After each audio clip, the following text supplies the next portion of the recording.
ಇಂದು ಆಲೂರು ತಾಲೂಕು ಕಲಾಳ ಗ್ರಾಮ ಪಂಚಾಯತಿ ವ್ಯಾಪ್ತಿಯ ಮುತ್ತಿಗೆ ಗ್ರಾಮದ ವಿದ್ಯಾರ್ಥಿಗಳು 4 ಜನ ವಿದ್ಯಾರ್ಥಿಗಳು ಒಬ್ಬನ್ನ ಆ ಹುಡುಗ ಮದಗಟ್ಟದಿಂದ ಒಂದು ಹುಡುಗನ ಸಾಕೊಂಡಿದ್ರು.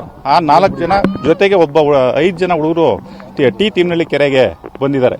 ಆಟ ಆಡಕ್ಕೆ ಬಂದ್ರು, ಮೀನು ಹಿಡಿಯಕ್ಕೆ ಬಂದ್ರು, ಈಜು ಮಾಡಕ್ಕೆ ಬಂದ್ರು ಗೊತ್ತಿಲ್ಲ. 4 ಜನ ಕೆಳಗಿಳಿದಿದ್ದಾರೆ. ಆಕಸ್ಮಿಕವಾಗಿ ಅದು ತುಂಬಾ ಅನುಪಿದ್ದ ಕಾರಣ, ತೀರಾ ಹಾಳ ಇದ್ದ ಕಾರಣ ಇವು ಚಿಕ್ಕ ಹುಡುಗರು ಮುಳ್ಕೊಂಡು ಇವತ್ತು 4 ಜನ ತೀರೋಗಿದ್ದಾರೆ.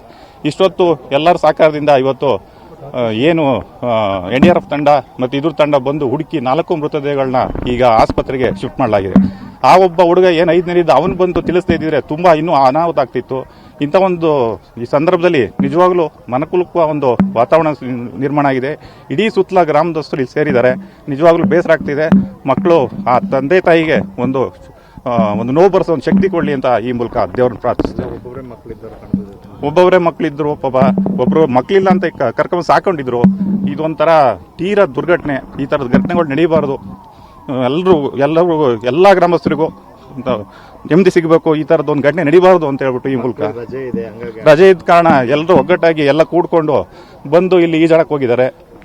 ಏನೋ ಆಕಸ್ಮಿಕ ಘಟನೆ ನಡೆದು ಹೋಗ್ಬಿಟ್ಟಿದೆ.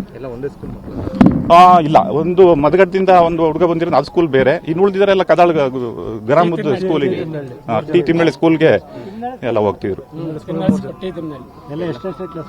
ಎಲ್ಲ ಹೆಚ್ಚು ಕಮ್ಮಿ 8ರಿಂದ 12 ವರ್ಷದಂತ ವಿದ್ಯಾರ್ಥಿಗಳು 7ನೇ ಕ್ಲಾಸು ಓದ್ತಾ ಇದ್ರು. ಏನೋ ದುರ್ಘಟನೆ. ಆ ಒಂದು ಹಿರಿಯರಿಗೆ ಯಾರಿಗಾರು ಇಲ್ಲಿ ಸಿಕ್ಕಿದ್ರು, ಇಲ್ಲಿ ದನಕಾಯರು ಪಾಪ ಕಳಿಸಿದ್ದಾರೆ, ಹೋಗಿ ಇಲ್ಲಿ ಆಟ ಆಡಬಾರದು ಅಂತ ಹೇಳ್ಬಿಟ್ಟು. ಮತ್ತು ಅವರು ಏನೋ ಎಲ್ಲ ಒಟ್ಟಿಗಿದ್ರಲ್ಲ, 4-5 ಜನ ಒಟ್ಟಿಗಿದ್ರಲ್ಲ, ಮತ್ತೆ ಬಂದು ಕೆರೆ ಒಳಗೆ ಇಳಿದಿದ್ದಾರೆ. ಈ ಇಡೀ ಊರು ಸುತ್ತ ಕೆರೆಗಳಲ್ಲಿ ನೀರಿಲ್ಲ. ಏನೋ ಇದೊಂದು ಕೆರೆಯಲ್ಲಿ ಸ್ವಲ್ಪ ನೀರಿದೆ. ಅದು ಒಂದೇ ತರ ಗುಂಡಿ ಬಿದ್ದು ಅನ್ಪಿರೋದ್ರಿಂದ ಈ ಒಂದು ದುರ್ಘಟನೆ ನಡೆದೋಗಿದೆ. ನಾವೊಂದು ಕೂಲಿ ಕೆಲಸ ಮಾಡ್ತಿದ್ವಿ ಸರ್. ನಮಗೆ ಇಲ್ಲಿ ಪಕ್ಕದವರು ತಿಮ್ಮನಹಳ್ಳಿ ಸರ್ ನಮಗೆ ಒಂದು ಫೋನ್ ಮಾಡಿದ್ರು, ಕರೆ ಮಾಡಿದ್ರು. ನಿಮ್ಮ ಹುಡುಗರು ಹಿಂಗೆ 5 ಜನ ಹಂಗೆ ಈಚುಡಕ್ಕೆ ಬಂದಿದ್ದಾರೆ, ಒಬ್ಬ ಬದ್ದಿನ ಅಂತಾನೆ 4 ಜನ ಈ ಥರ ಮುಳುಗಿದ್ದಾರೆ ಅಂತ ಫೋನ್ ಮಾಡಿದ್ರು ಸರ್. ನಾನು ಸುಮಾರು ಜನಕ್ಕೆ ನಮ್ಮ ಹುಡುಗೆಲ್ಲ ಕೆಲಸಕ್ಕೆ ಹಳ್ಳಿ ರೈತರು ಸರ್, ನಾವೆಲ್ಲ ಕೆಲಸಕ್ಕೆ ಹೋಗಿದ್ದು ಕೂಲಿ ಕಾರ್ಮಿಕರು. ನಾನು ಎಲ್ಲರಿಗೂ ಫೋನ್ ಮಾಡಿ ಎಲ್ಲರಿಗೂ ತಿಳಿಸ್ತು. ಅಲ್ಲಿ ಬರೋಷ್ಟೊಳಗೆ ಸರ್ ಎಲ್ಲ ಸುಮಾರು ಜನ ಸೇರ್ಕೊಂಡಿದ್ರು. ಈಜುಡಕ್ಕೆ ಯಾವ್ದಕ್ಕಂತ ಬಂದಿದ್ರು ಅಂತ ಗೊತ್ತಿಲ್ಲ ಸರ್. ಈಜು ಬಂದು ಏನಕ್ಕಂತ ಬಂದು ಗೊತ್ತಿಲ್ಲ ಸರ್. ಅಷ್ಟೊತ್ತಿಗೆ ಸುತ್ತಮುತ್ತಲ ಜನ ಸೇರ್ಕೊಂಡು ಸರ್, ನಾವೆಲ್ಲ ಪೊಲೀಸ್ಗೆಲ್ಲ ಫೋನ್ ಮಾಡಿಕೊಂಡು ಸ್ವಲ್ಪ ಬಂದು ಪಾಪ ಕಾರ್ನಿಂಚು ಮಾಡಿ ಶವಗಳನ್ನು ಸರ್ 4 ಬಾಡಿಗಳನ್ನು ತೆಗೆದಿದ್ದಾರೆ ಎಲ್ಲರೂ ಸರ್. ನನ್ನ ತಂಗಿ ಮಗ ಬಂದು ಸರ್, ನಮ್ಮ ಭಾವ ತೀರ್ಕೊಂಡು ಇನ್ನು 4-5 ತಿಂಗಳಾಯ್ತು ಸರ್. ಅವಳು ಮತ್ತೆ ನಮ್ಮ ಮದುವೆ ಇತ್ತು, ನಮ್ಮ ಭಾವ ತೀರ್ಕೊಂಡಿದ್ರು ಸರ್ ಮೊನ್ನೆ.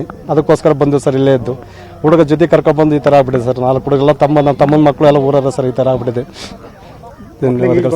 ಮಕ್ಳಿಗೆ ಈಜೇನು ಬರ್ತಿಲ್ಲ ಸರ್. ಮಕ್ಳು ಯಾರು ಈಜಲ್ಲಿ ಬರ್ದ ಸರ್, ಎಲ್ಲ 6ನೇ ಕ್ಲಾಸ್ 7ನೇ ಕ್ಲಾಸ್ ಮಕ್ಳು ಸರ್. ಆಟ ಆಡೋಕೆ ಏನು ಬಂದು ಅಂತ ಗೊತ್ತಿಲ್ಲ ಸರ್. ಈ ಥರ ಮಾಡ್ಕೊಂಬಿಟ್ಟಿದೆ ಸರ್. ಭಾಳ ನೋವು ಸರ್. ಎಲ್ಲ ಸರ್ ಒಬ್ಬೊಬ್ಬರು ಮಕ್ಳು ಸರ್, ಎಲ್ಲರಿಗೂ ಒಬ್ಬನೇ ಮಕ್ಳು ಸರ್ ಇರೋದು. ಎಲ್ಲರಿಗೂ ಬೇಜಾರಾಗ್ತದೆ, ಸಂತೋಷ ಸರ್. ಇದು ಯಾವತ್ತು ಘಟನೆ ಸರ್ ಇದು ನಡಿಬಾರ್ದಾಯ್ತು ಸರ್. ಘಟನೆ ಇದು ಎಲ್ಲೂ ಘಟನೆ ಸರ್, ಈ ಥರ ಘಟನೆಗಳು ನಡೆದಿಲ್ಲ ಸರ್. ಈ ಘಟನೆ ಇದು ಭಾಳ ದುಃಖಕರವಾಗಿದೆ ಸರ್. ಇದು ಕುತೂಹಲ ಆಗಿಲ್ಲ. ನಿಮ್ಮ ಹೆಸರು ಸರ್ ರವಿ ಅಂತ ಸರ್.